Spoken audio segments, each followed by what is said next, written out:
Hello, dear learners. Hope you are doing well. So, as I have promised, I will be completing all the papers till 2011.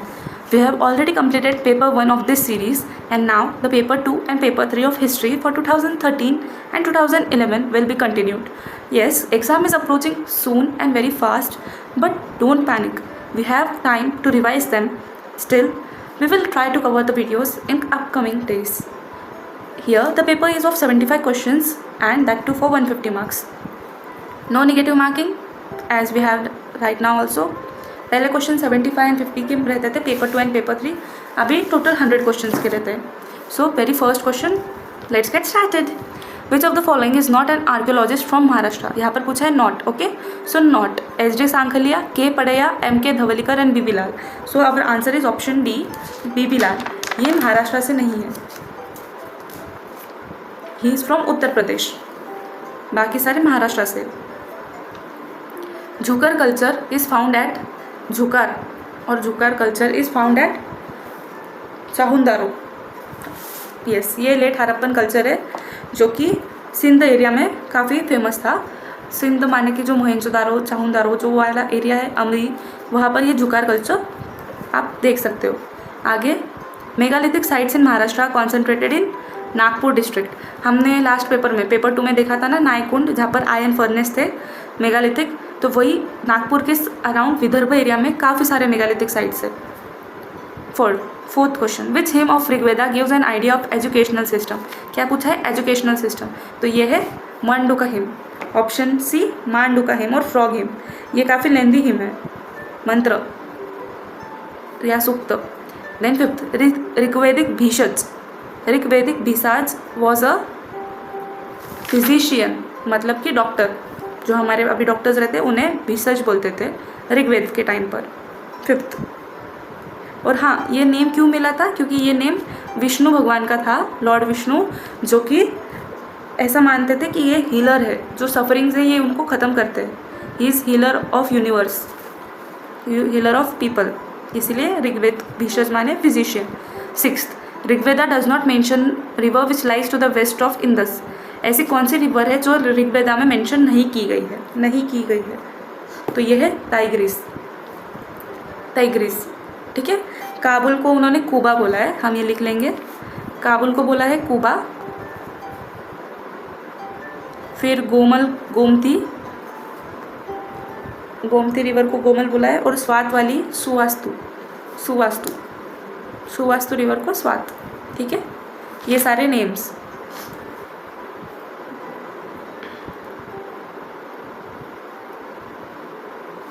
आगे बढ़ेंगे हम. The following mountain peaks were referred to as the source of soma by Rigvedic composers. ऐसे कौन से mountain है जहाँ पर source of Soma बोला गया है? कौन से माउंटेन है ये? ऑप्शन सी, मुजावंत, जो कि हिमालयन रीजन में मिलेंगे आपको. ऋग्वेदिक टाइम पर बोला गया है, तो ये हिमालयन रीजन में है. मुजावंत, कुमोन, हिमालयस वगैरह के साइड में. ठीक है. 8. गथ सप्तशती. गथ और गाथा Saptashati is a collection of प्रकृत पोएम्स डीलिंग विथ. ऑप्शन है लव लोर्स, मानी कि प्रेम श्रृंगार. हाँ, इट इज़ अ बुक और अ कलेक्शन ऑफ गाथास, 700 गाथास बाय हाला, जो कि एक सातवाहना किंग थे. उनका ये एक कंपोजिशन है, और ये महाराष्ट्रियन प्रकृत में लिखा गया है, महाराष्ट्रियन प्रकृत में. ठीक है.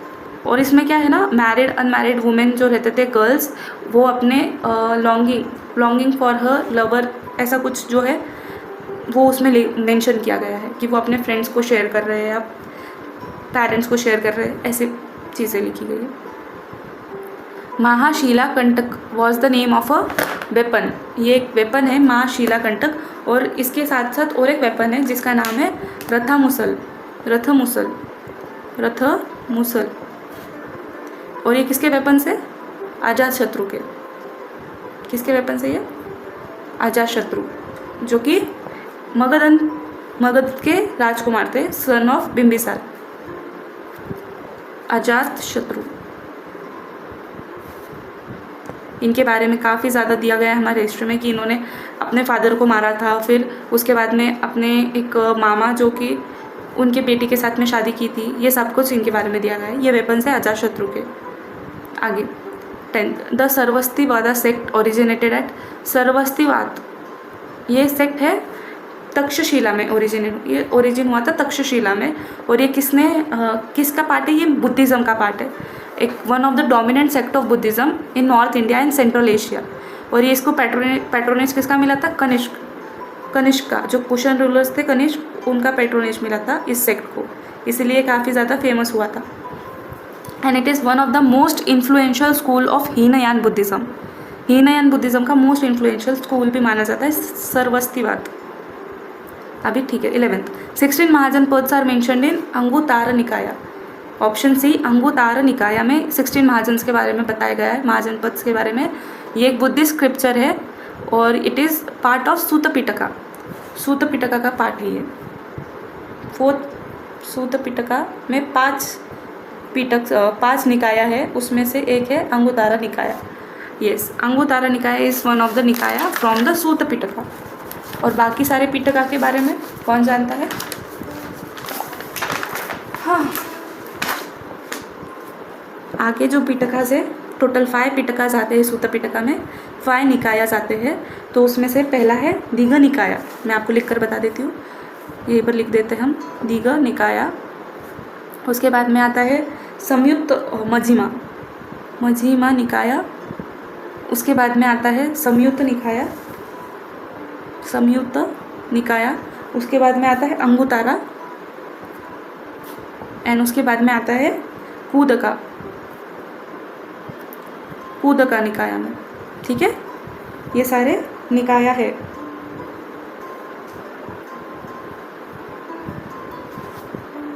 आप इसका एक नोट बना लो लगे तो। PDF तो मैं प्रोवाइड कर लूँगी टेलीग्राम ग्रुप पर, आप वो भी डाउनलोड कर सकते हैं। टेलीग्राम चैनल पर जाकर आप PDF चेक कर सकते हैं, लिंक डिस्क्रिप्शन में दी गई है। विच of the following Jain text way compiled at the first Jan council held at Pataliputra. First Jan council कहाँ हुई थी? इसमें बता दिया गया है पाटलिपुत्र में हुई थी। और वो किसके अंडर हुई थी? फर्स्ट जैन काउंसिल किसने रखी थी? हमारे चंद्रगुप्त मौर्य, जो कि अशोका के दादा है। चंद्रगुप्त मौर्य के अंडर हुई थी फर्स्ट जैन काउंसिल। और उसमें प्रेसिडेंट कौन थे?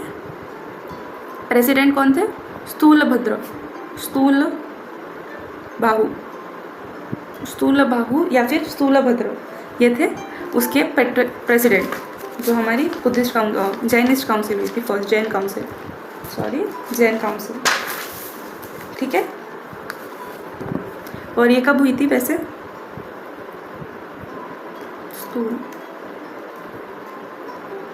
कब हुई थी स्थूलबाहु? ये हुई थी 300 BC।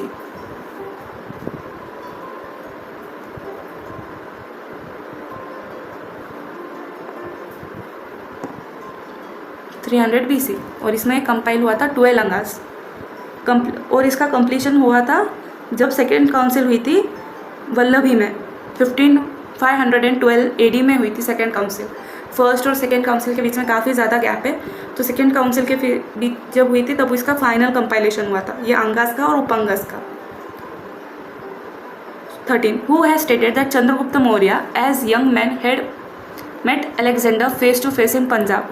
अभी आपको पता है कि चंद्रगुप्त मौर्य का ऐसा माना जाता है कि चंद्रगुप्त मौर्य अलेक्जेंडर को मिले थे।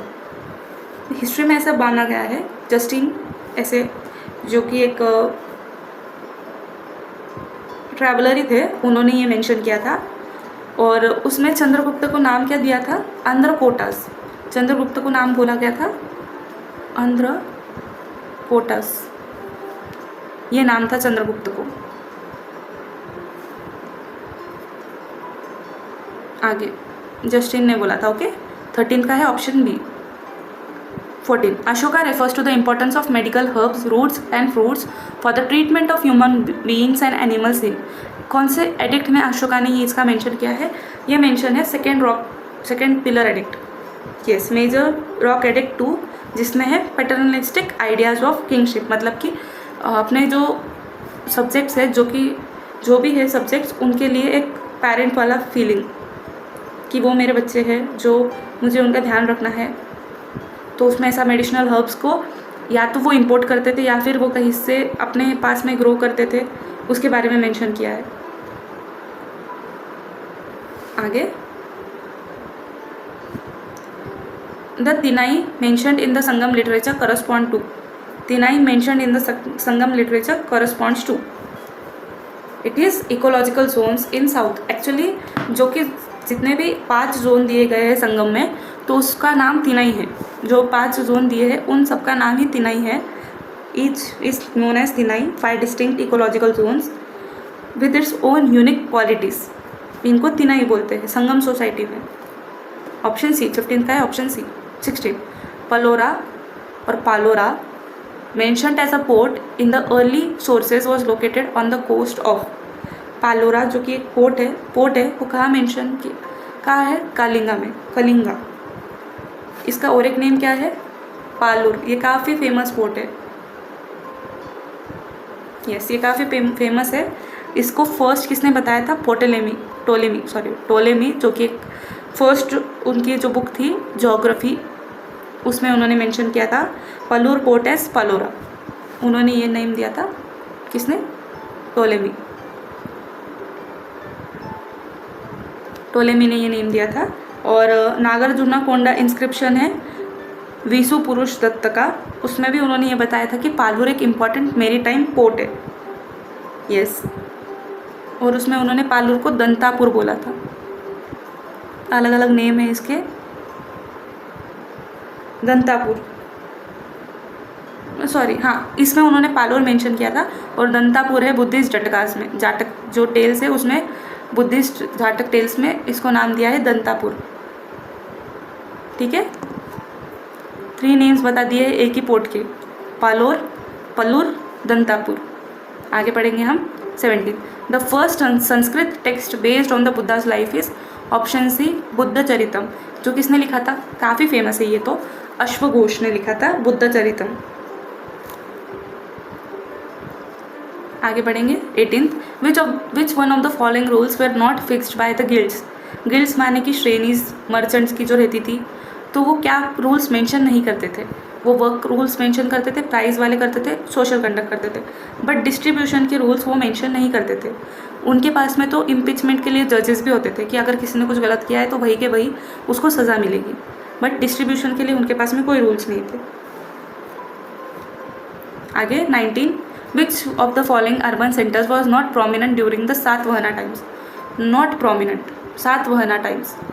तो सातवाहना का रूल कहाँ कहाँ था? महाराष्ट्र में, मध्य प्रदेश में, कर्नाटका में, आंध्र प्रदेश में। महाराष्ट्र में प्रतिष्ठान, उसी का दूसरा नाम क्या है? पैठन। ठीक है, फिर उज्जैन भी था एमपी में। अरिकामेडु आता है तमिलनाडु में, और हमने मेंशन किया है आंध्र प्रदेश, महाराष्ट्र, कर्नाटका, मध्य प्रदेश। कांजीवरम आता है आंध्र प्रदेश में, इसीलिए हमारा आंसर हो गया है अरिकामेडु। अरिकामेडु जो कि एक पोर्ट सिटी थी, वो प्रोमिनेंट नहीं थी। Okay. 20. The idea of incarnation associated with the protection of society became wide spread during post Gupta period. ये गुप्ता के टाइम पर ही काफ़ी ज़्यादा फेमस होने लग गए थे आइडिया ऑफ इनकारनेशन। ऐसे जैसे मतलब लॉर्ड विष्णु के इनकारनेशंस, वासुदेव या फिर जो भी है कृष्ण भगवान वगैरह, ये सारे गुप्ता पीरियड में ही ज़्यादा प्रोमिनेंट होने लगे। और पोस्ट गुप्ता पीरियड हिंदुइज्म सबसे डोमिनेंट रिलीजन बन गया था। सो 20 का है ऑप्शन ए। आगे बढ़ेंगे। विच of the following was not a capital of regional kingdom in the early medieval. अभी अर्ली मेडिवल कब आता है?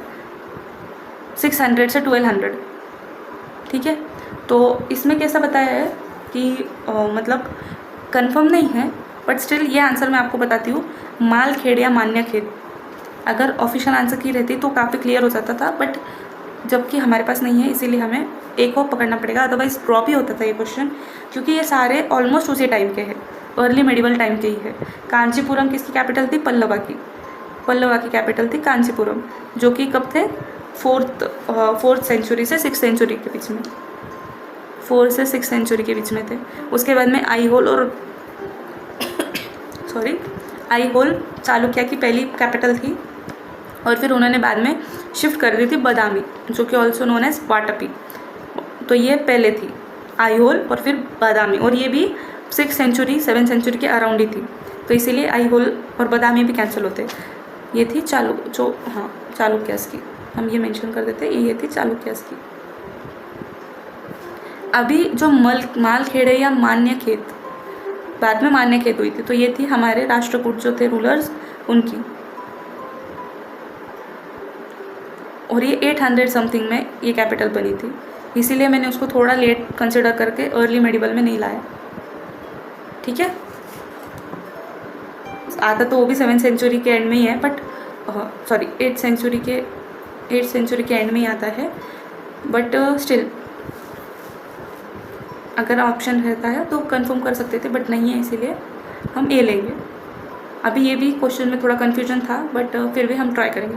22 an important early medieval description of west coast of India is found in the writings of Al Masudi. Al Masudi के writings में मिला गया है, और अल मसूदी जो बगदाद से इंडिया आए थे, कब आए थे? 915 में बगदाद से इंडिया आए थे। ये बाकी ना लेट आए हुए, ये अल इदरीसी तो 13th सेंचुरी में आए थे, ये तो फिर 14th सेंचुरी 15th सेंचुरी में, और अब्दुल रज़ाक तो 16th सेंचुरी में आए थे, कृष्णदेवराय के टाइम पर।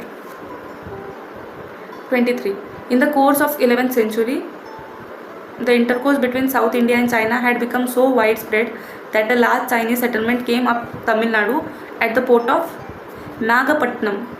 ये जो बोल रहे हैं ना कि चाइना के लोग आए थे और वहाँ पर सेटलमेंट किया था, ये हुआ था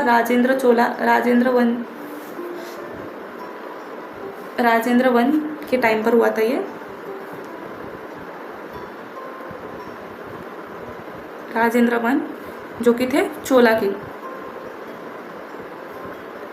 उनके टाइम पर ये हुआ था, जब एक लार्ज सेटलमेंट आई थी चाइना की नागपट्टनम, जो कि एक पोर्ट सिटी है, ये एक पोर्ट है।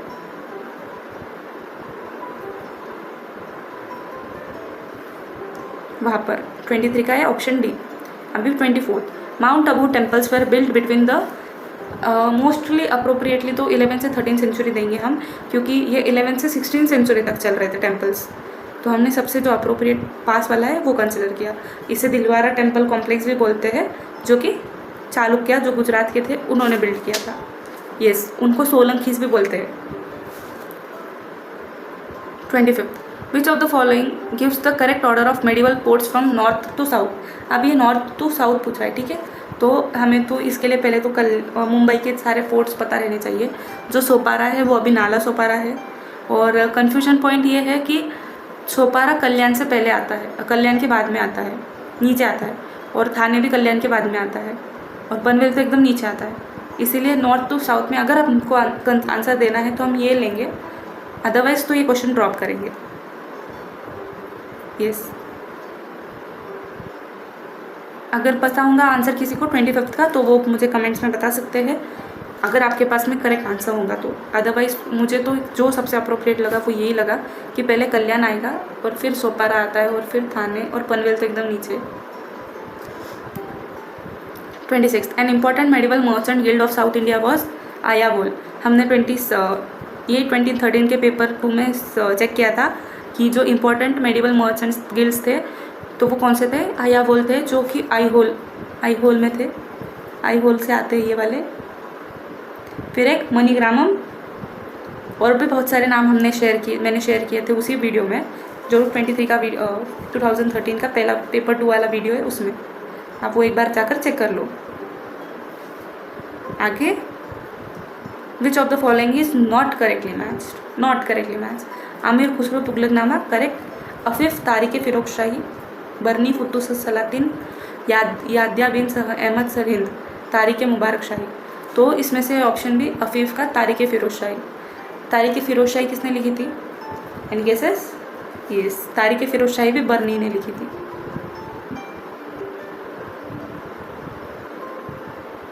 Option B. 28 a crucial factor in decline of Bahmani rule was. अभी ये ना, इसमें 2 आंसर्स आएंगे। ऑप्शन ए भी आएगा, the rise of regional powerful nobles, और the rise of Vijayanagara empire. क्योंकि बहामनी जब फॉल हुआ था तब 5 डेक्कन किंगडम्स बने थे, अहमदनगर, बीजापुर, गोलकोंडा, और 2 है वो बने थे, उससे इमर्ज हुए थे। एंड वही उसी के साथ साथ विजयनगर एम्पायर का भी राइज हुआ था। The Aravidu dynasty was the 4th dynasty of Vijayanagara. ये 4th भी थी और लास्ट भी थी। यस, इसके बाद में विजयनगर डिक्लाइन हो गया था इन द बैटल ऑफ तलीकोटा। और इसके फाउंडर कौन थे? तिरुमला देव राया, और इन्हीं के भाई थे राम राया, जिनके टाइम पर विजयनगर में बैटल ऑफ तलीकोटा हुआ था और उसमें वो हार गए थे और विजयनगर डिसॉल्व हो गया था, डिस्ट्रॉय हो गया था। 30. From whom in all probability did the Marathas secure training in the art of guerrilla warfare? guerrilla warfare किसने कहाँ से सीखा मराठा ने? मलिक अंबर। और मलिक अंबर कौन थे? सिद्धि मिलिट्री लीडर थे इन डेक्कन। यस, और इन्हीं को पायनियर भी बोलते हैं, Pioneer of guerrilla warfare. Guerrilla warfare एक लोकल जो यूजुअली मिलिट्री अटैक्स होते थे उनसे डिफरेंट रहता था, और इसीलिए वो काफ़ी स्पीड एंड स्पॉन्टेनियस होते थे। आगे, What term is used to describe the amount taken as war booty by Pindaris when they traveled the Maratha armies, and what percentage was claimed by them? इसे पल पट्टी बोलते थे। 25% उन्हें देते थे, और जैसे कि शिवाजी महाराज और उनके बाद में भी जो मराठास थे वो जब भी किसी पर अटैक करते थे तो वो पिंडारीज की हेल्प लेते थे।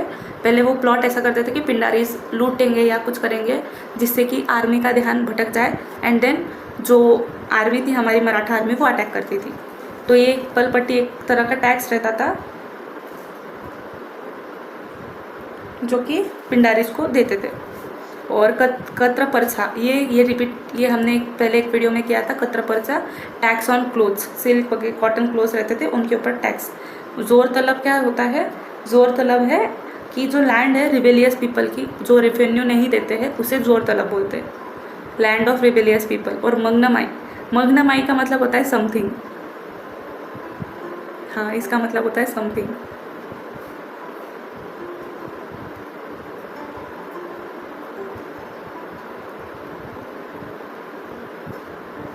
हम आगे देखेंगे अभी।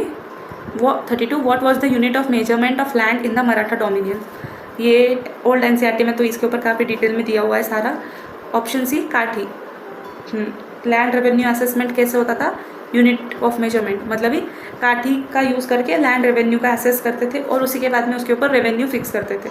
और ये भी किसने दिया था? ये भी हमारे मलिक अंबर ने। ये भी उनका ही टर्म था काठी। ये काठी सिस्टम वाला भी उन्हीं ने पायनियर किया था। आगे 33, ये क्वेश्चन मैंने ड्रॉप किया है।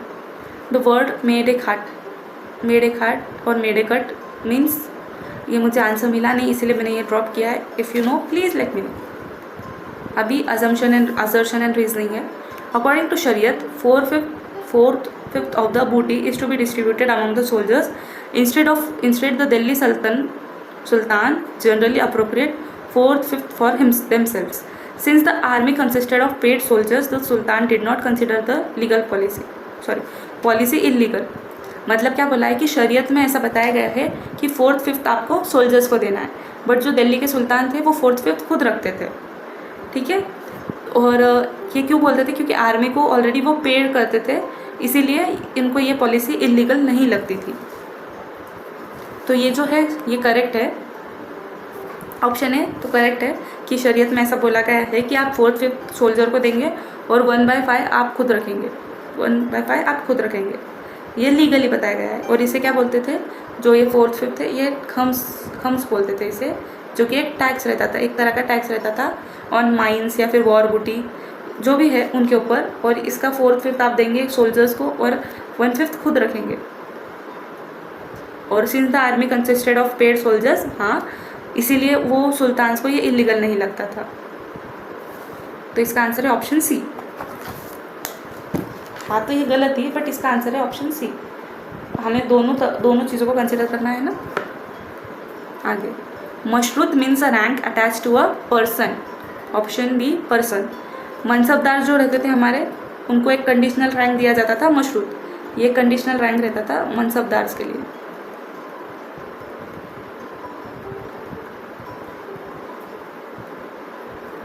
तो वो ये क्यों रहते थे ये रैंक्स? ताकि जो किंग है उनसे ये लोग लॉयल रहे और इन्हें ये रैंक्स मेंटेन करने के लिए मोटिवेशन मिलता रहे, एक तरह से कंडीशनल रैंक थी। अभी 36, the patrimonial bureaucratic model of Mughal state put forward by Stephen Blake is based on, Stephen Blake ने ऐसा बोला था कि जो पैट्रिमोनियल ब्यूरोक्रेटिक मॉडल है मैक्स वेबर का, वो मुगल सोसाइटी या मुगल स्टेट को एकदम अप्रोप्रिएटली फिट होता है। 36 का है option D. 37, the idea of oriental despotism was suggested by Marx and extended by Wittfogel. Yes, option C है कार्ल ऑगस्ट विटफॉगल। और ओरिएंटल डिस्पोटिज्म क्या होता है? From labour rent to rent in kind और मनी, मतलब कि जो रेंट था पहले वो लेबर के थ्रू जाता था कि आप सर्विस दो, और उसके बाद में ये शिफ्ट हो गया पैसों से कि आप अभी हमारे लेबर को पैसे देकर, यस, पैसे देना चाहिए। आगे, Anand Ranga Pillai was a merchant attach to French East India Company at Pondicherry. ये जो आनंद रंग पिल्लाई है, इनकी एक डायरी थी, प्राइवेट डायरी, जो कि काफ़ी फेमस हुई थी। उसमें उन्होंने पूरा जो डे टू डे लाइफ था फ्रेंच ईस्ट इंडिया कंपनी का as a merchant, chief merchant या चीफ डबाश बोलते थे इन्हें, चीफ डबाश, उन्होंने अपनी पूरी लाइफ रिकॉर्ड की थी। और ये अभी भी काफ़ी इंपॉर्टेंट सोर्स है to trace all East India Company का जो भी एडमिनिस्ट्रेशन था उसे ट्रेस करने के लिए। ठीक है, अरे why the pen is not working again. Okay, हाँ,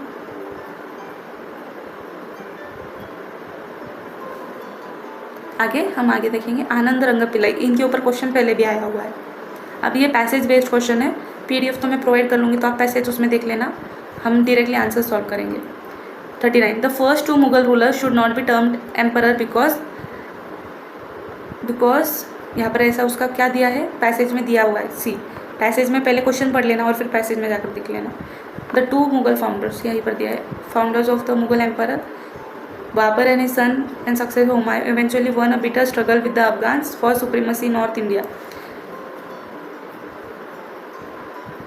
तो इसी में in this conflict the Mughals although Kings scarcely to be viewed as emperors, उनको एम्परर्स बोलने कोई बहुत ये नहीं है, बड़ी बात नहीं रहेगी। तो ये क्यों है? द अफगान चैलेंज, इसका ऑप्शन है option C, Afghan challenge.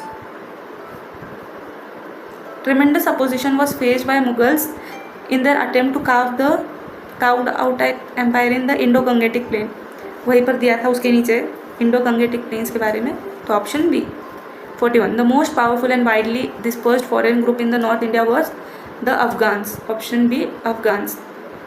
42, the Lodhis could trace the origin to the overland horse trade. Passage में दिए हुए हैं ये क्वेश्चंस, ये आंसर सारे, तो आप पैसेज में चेक कर लेना। 43, Mahalwari system was in practice in the areas of Punjab and Agra, option A. Mahalwari system क्या था कि आप लैंड रेवेन्यू कलेक्ट करेंगे फार्मर से, और वो रेवेन्यू कौन कलेक्ट करेगा? विलेज का जो हेडमैन है वो कलेक्ट करेगा, और फिर वो एक एंशायर विलेज, जो कि पूरा एक विलेज है, वो एक महल होता था। विलेज को एक महल बोलते थे, इज इक्वल टू 1 महल। और विलेज का जो हेडमैन है वो पूरा कलेक्ट करेगा और वो फिर आगे जाकर देगा एडमिनिस्ट्रेशन को। तो ये पंजाब में था, फिर जो गंगेटिक प्लेन थी, सेंट्रल प्रोविंस थी, आगरा था, नॉर्थ वेस्ट फ्रंटियर, वहाँ पर सब जगह ये अप्लाई किया गया था। और महलवारी सिस्टम किसने दिया था? मैकेंजी ने दिया था। ये सिस्टम किसने दिया था? मैकेंजी। और इसको अप्लाई किसने किया था? बेंटिक ने इसको अप्लाई किया था जब वो गवर्नर जनरल थे। जी, ये जब गवर्नर जनरल बने तो इन्होंने ये इसको रिव्यू किया और फिर उसे अप्लाई किया। और इसमें लैंड रेवेन्यू फिक्स नहीं रहता था, परमानेंट सेटलमेंट जैसे लैंड रेवेन्यू फिक्स किया था, यहाँ पर वो सेटलमेंट वैसे नहीं था। The main item of export bye east India company from Deccan was cotton. Silk भी था, सॉल्ट पीटर भी था, और क्या था? टफेटास।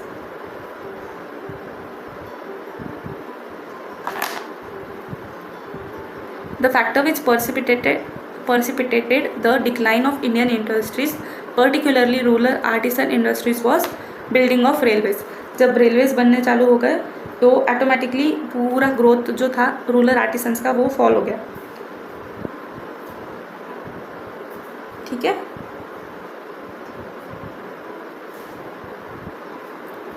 Forty-sixth, which of the following was not a result of unvarying revenue demand introduced by British in the Bengal? इसमें से ये काफ़ी लॉजिकल बेस्ड क्वेश्चन है कि जब ब्रिटिश जब आए थे तो उन्होंने ऐसी कौन सी चीज़ थी जो डिमांड नहीं की थी, मतलब उन्होंने क्या, not a result of unwavering revenue demand introduced by British in Bengal, तो it put greater premium on the capacity for land management. हाँ, फिर उन्होंने जनरेट किया था pressure to produce cash crops, ये भी किया था, और उन्होंने मनी लेंडर्स की पोजीशन भी इंप्रूव की थी, वो काफ़ी ज़्यादा पावरफुल हो गए थे। बट उन्होंने it force a return to barter system, नहीं, ऐसा कुछ उन्होंने नहीं किया था, बार्टर सिस्टम वापस से नहीं आया था। तो ऑप्शन डी है उसका answer. 47, the only European country which did not prohibit और impose heavy duties on the import of Indian cotton goods was Holland. Option C Holland, इसके बारे में दिया गया है एक पैसेज में, तो उसी में से मैंने ये पॉइंट निकाला था, ऑप्शन सी होलैंड। अभी फिर से 48, which among the following works is not associated with Mount Stuart Elphinstone. Not associated पूछा है, इंडिया टुडे भी और history of India, early Muslims in India, तो इन्होंने D the crescent in India नहीं लिखी है। The crescent in India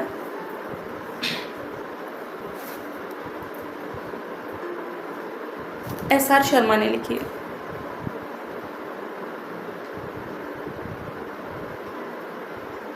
medieval history के ऊपर बुक है ये, SR शर्मा ने लिखी है, ये तो काफ़ी फेमस बुक है इलिफ्स्टन की। 49, in 1888 Sir Syed Ahmad founded the Patriotic Association. इन्होंने इंडियन पेट्रियाटिक एसोसिएशन नाम की एक एसोसिएशन स्टार्ट की थी with the help of Theodore Beck, और ये क्यों की थी उन्होंने, to check the national movement, और एक तरह से अपीजमेंट था for the British, instrument of appeasement. 50, the modern Indian historian who has written it is difficult to avoid the conclusion that the so called first national war of independence was neither first nor national nor a war of independence is RC Majumdar. ये ना spectrum में काफ़ी अच्छे से दिया गया है, जो 1857 वाला पार्ट है उसमें, और उसी में वीर सावरकर ने बोला था कि it is first war of independence, और उसी के बाद में SM सेन ने भी बोला था कि इट इज़ वॉर इंडिपेंडेंस के लिए वॉर था, रिलीजियस वॉर था, जो कि लेटर एक नेशनल मूवमेंट बन गया। फिर उसी के बाद में एक और थे बेंजामिन डिसरेल, उन्होंने क्या बोला था कि ये एक नेशनल रिवोल्ट था जो रूटेड इन डीप मिस्ट्रस्ट, मतलब कि लोगों को एक दूसरे के ऊपर ट्रस्ट नहीं था, और ये एक तरह से एक रिवोल्ट टाइप था, ये वॉर नहीं था। तो हमारा ऑप्शन है ए, RC मजूमदार ने बोला था neither first nor national nor a war of independence. अभी 51, मैच द पेयर्स है। शुभ सूचक, हरिकिशोर, वरचड़ समाचार और सुबोध पत्रिका, और ये कौन से सिटीज़ में फाउंड हुई थी। तो हमारा सबसे पहले शुभ सूचक है, वो सातारा में मिला था, सातारा। फिर हरिकिशोर कहाँ पर मिला हुआ है, यवतमाल। वरचड़ समाचार अकोला, और सुबोध पत्रिका है मुंबई में। और सुबोध पत्रिका किसका पार्ट है, ये जो प्रार्थना समाज था जो आत्माराम पांडुरंग ने और दादोबा पांडुरंग ने फाइंड किया था, उन्होंने ही ये सुबोध पत्रिका भी स्टार्ट की थी। फिर जो हमारा वरचड़ समाचार है, ये GG आगरकर, गोपाल गणेश आगरकर जो थे, उन्होंने वरचड़ समाचार स्टार्ट किया था। और शुभ सूचक था रामचंद्र चितड़े का। हरिकिशोर का मुझे ऑथर पता नहीं है, ठीक है, हम आगे देखेंगे अभी। हाँ, इसका करेक्ट आंसर है option A. Arrange the following in correct chronological order. Correct chronological order में अरेंज करना है हमें। Rowlatt act, Jallianwala Bagh tragedy, government of India act 1919 and death of Bal Gangadhar तिलक। तो सबसे पहले रोवलाट एक्ट आएगा जो मार्च 1919 में आया था। जालियनवाला बाग अप्रैल 1919 में आया था।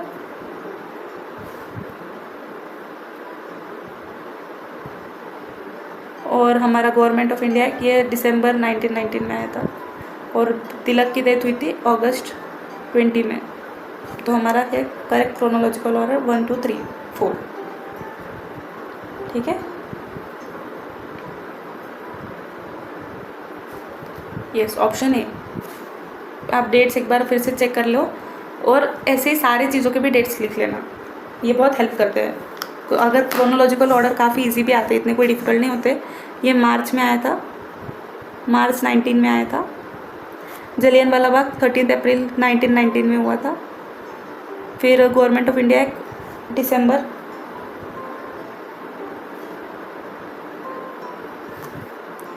दिसंबर 19 में हुआ था गवर्नमेंट ऑफ इंडिया एक्ट। और हमारे जो तिलक थे वो कब शांत हुए थे?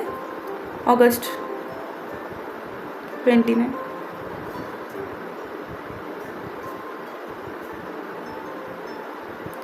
Who form the justice party? ये क्वेश्चन तो बहुत बार रिपीट हुआ है। CN Mudaliar and TM Nair, जिन्होंने ये पार्टी स्टार्ट की थी मद्रास में। कब की थी स्टार्ट? 1916 में, नॉन ब्राह्मण मूवमेंट। और ये MC राजा इसके मेंबर थे। रामास्वामी नायकर ने सेल्फ जस्टिस मूवमेंट स्टार्ट की थी, sorry self respect movement start किया था रामास्वामी नायकर ने।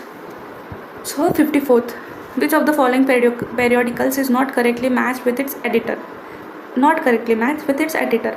वंदे मातरम, जो कि बिपिन चंद्र पाल ने स्टार्ट किया था, एंड उसके ऑडिटर थे अरविंद घोष। फिर न्यू इंडिया एक मैगजीन भी थी और एक न्यूज़पेपर भी था। तो जो मैगजीन थी उसके एडिटर थे बिपिन चंद्र पाल, और जो न्यूज़पेपर था उसके थे एनी बेसेंट। फिर युगांतर के भूपेंद्रनाथ दत्ता करेक्ट है, और ये किसने स्टार्ट किया था? मदन मोहन मालवीय ने। और जो संध्या है इसके एडिटर थे ब्रह्मा बंदप उपाध्याय। इसके एडिटर थे ब्रह्मा बंदप उपाध्याय। ठीक है,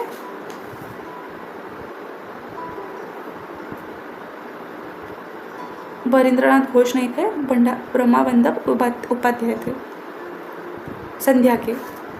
बाकी ऑप्शन तो हमारा ऑप्शन है option D is not correctly matched, not correctly matched. Kukas act was form by Ram Singh. Kukas act से एसोसिएटेड कौन है? बालक सिंह, राम सिंह और भगत जवाहर मल, जिन्होंने ये मूवमेंट कब स्टार्ट की थी? 1849 में। कहाँ पर? पंजाब में। जो अभी पाकिस्तान वाला पार्ट है वो वाला पंजाब में ये मूवमेंट स्टार्ट की थी। 56, Rabindranath Tagore surrendered his title to British because of Jallianwala Bagh massacre. Jallian वाला बाग के बाद में उन्होंने अपना टाइटल वापस से दे दिया था, जो था सर। हमने इसके बारे में 2019 के पेपर में भी डिस्कस किया है। आगे 57, What was the attitude of socialists towards Govind Vallabh Pant's resolution moved at Tripuri session of Congress held in March 1913? Tripuri session के प्रेसिडेंट कौन थे? सुभाष चंद्र बोस। हाँ, हमारे बोस साहब। तो उन्होंने उसमें जो ये गोविंद वल्लभ पंत का रेजोल्यूशन था उसको they supported the resolution. Socialist थे, उन्होंने इसको सपोर्ट किया था। और ये रेजोल्यूशन था, क्यों लाया था ये resolution? Due to lack of confidence in old working committee. उन्होंने बोला था बोस को कि आप एक न्यू वर्किंग कमेटी बनाओ जो कि गांधी जी के आइडियल्स पर बेस्ड रहे। बट इसको लेटर गांधी जी ने ही डिक्लाइन कर दिया था, उन्होंने मना कर दिया था इसके लिए। 58, who among the following was not a member of cabinet mission 1946? Cabinet mission ये वाला जो मेंबर्स है, कितने बार ये क्वेश्चन रिपीट हुआ है? सर लॉर्ड पैथिक लॉरेंस थे, स्टैफर्ड क्रिप्स थे और एविल अलेक्जेंडर थे। ऑप्शन डी विंस्टन चर्चिल नहीं थे, ये यूके के प्राइम मिनिस्टर है, उस टाइम के प्राइम मिनिस्टर थे, बट ये मेंबर नहीं थे। 59, who has the authority to proclaim the emergency? It is option B the president. उन्हीं के पास पावर होती है इमरजेंसी लगाने की। आर्टिकल 352 हमारे कॉन्स्टिट्यूशन में आर्टिकल 352 है जो इमरजेंसी की बात करते हैं। आगे Sharad Chandra Bose form the socialist republican party. कब बनाई थी ये पार्टी? 1947 में।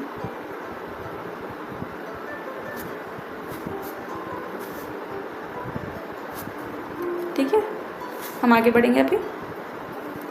The boundary between India and China, it is option है मैकमोहन लाइन, जो अफगानिस्तान और इंडिया अफगानिस्तान और इंडिया के बीच में वो है दुरान लाइन। अफगानिस्तान एंड इंडिया के बीच में है दुरान। और रेड क्लिफ लाइन किसके बीच में है? पाकिस्तान एंड इंडिया और also Bangladesh and India. Bangladesh और इंडिया के बीच में भी रेड क्लिफ लाइन है। आगे, the most fearless and bold women leader of peasant movement who sacrificed her life to protect peasants was Veera Gunnamma. Option C. 63. The unique contribution of Rani Gaidinliu Naga movement was. क्या था उनका unique contribution? उन्होंने she integrated the tribal movement with civil disobedience movement. जब 1930 में civil disobedience चल रहा था तभी उन्होंने अपना जो मूवमेंट थे उसको इसके साथ में इंटीग्रेट कर लिया था। ठीक है, ऑप्शन 63 का है ऑप्शन ए। आगे, which of the following does not come under the purview of external criticism. External criticism में आता है डेट, सोर्स, ऑथेंटिसिटी और source, authorship of document, but contents of document नहीं आता है। Option D. और एक्सटर्नल क्रिटिसिज्म एक less intellectual type of criticism of documents होता है, लेस क्रिटिसिज्म होता है इसमें। 65. Who among the following believes that history could be describe without the philosophy of causation. ये है ऑप्शन है रैंके, लियोपोल्ड फॉन रैंके। ये एक इनको फादर भी बोला जाता है मॉडर्न हिस्ट्री या साइंटिफिक हिस्ट्री का। रैंके, हमने कॉजेशन के बारे में एक प्रीवियस वीडियो में भी डिस्कस किया था। 66. Who remark that the subject of history is history itself. इसका मेरे पास आंसर नहीं है, अगर आपके पास में होगा तो आप प्लीज़ मुझे कमेंट में बताइएगा। 67. Who among the following is associated with social Darwinism. ये जैसे वो एनिमल्स में डार्विन ने बताया था वैसे ही ह्यूमंस में भी होता है, इसके बारे में हर्बर्ट स्पेंसर ने बताया है। Option A Herbert Spencer. 68. Who has discuss the concept of arrested civilisation. ये है टॉइनबी, अर्नोल्ड जे टॉइनबी। इनके बारे में हमने पहले भी वीडियोज़ में देखा है, उन्होंने बताया था अरेस्टेड सिविलाइजेशन के बारे में। 69. Who among the following is called father of humanism. Father of humanism है पैट्रैक। ठीक है, he is father of humanism. लिख लो, ये ऐसे फादर और जो आते हैं ना ये काफ़ी इंपॉर्टेंट होते हैं। 72 important thinkers associated with the enlightenment. ये है वोल्टेयर और